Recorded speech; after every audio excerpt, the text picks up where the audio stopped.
everybody! Good morning. Hello. Now, have you ever noticed that when you log on to the internet, you nearly always see adverts for things that you're interested in? Yes? Okay, so let's say you were looking for a new pair of trainers last week. Well, suddenly you'll see adverts for trainers all over the place. Well, believe it or not, this isn't random. The internet browsers, websites and apps that we use know a lot about us because they monitor how we use their site or app. This way, they can work out what we like and don't like. Clever. So, you've probably heard of cookies. Am I right? Yes? Yeah. Okay. When you visit some sites for the first time, a cookie is downloaded onto your computer that keeps a track on how you travel around the site and exactly what you do. So, the next time you use the site again, your computer will check the cookies and adapt depending on the information it stored from your last visit. With me? Okay. So, without even thinking about it, we give out a lot of information that can then be used to personalise our online experience.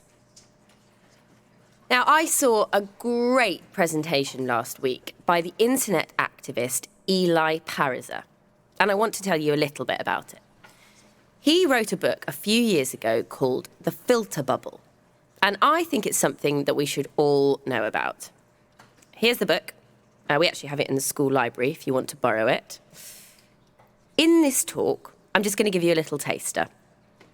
Now, he likens the filter bubble to an ecosystem, and he claims it is something that we should all be worried about.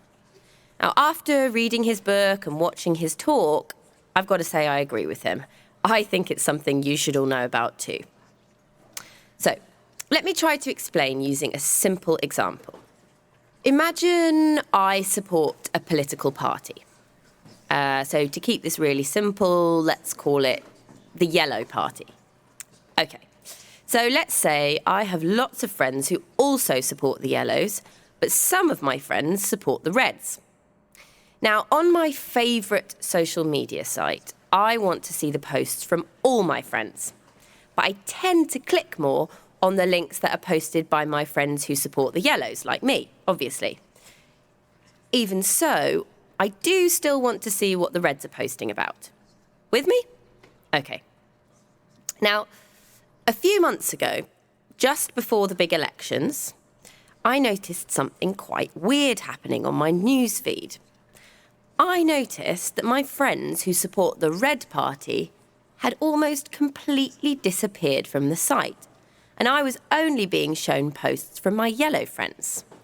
Weird. Now, I wondered if all my Red friends had left this social media space and moved somewhere else. But when I clicked on their profiles to check, I could see that they had been busy posting links and talking to people, but their posts were being hidden from me. And it's only now I understand why. I know it's because I hardly ever clicked on their posts, and I didn't interact with them so much. So the social media site itself had decided for me that I wasn't interested in their posts. So they decided not to show them to me. Now, this is an example of what Eli Pariser means by the filter bubble. It's when the websites and apps choose what information we can and can't see. Does that make sense?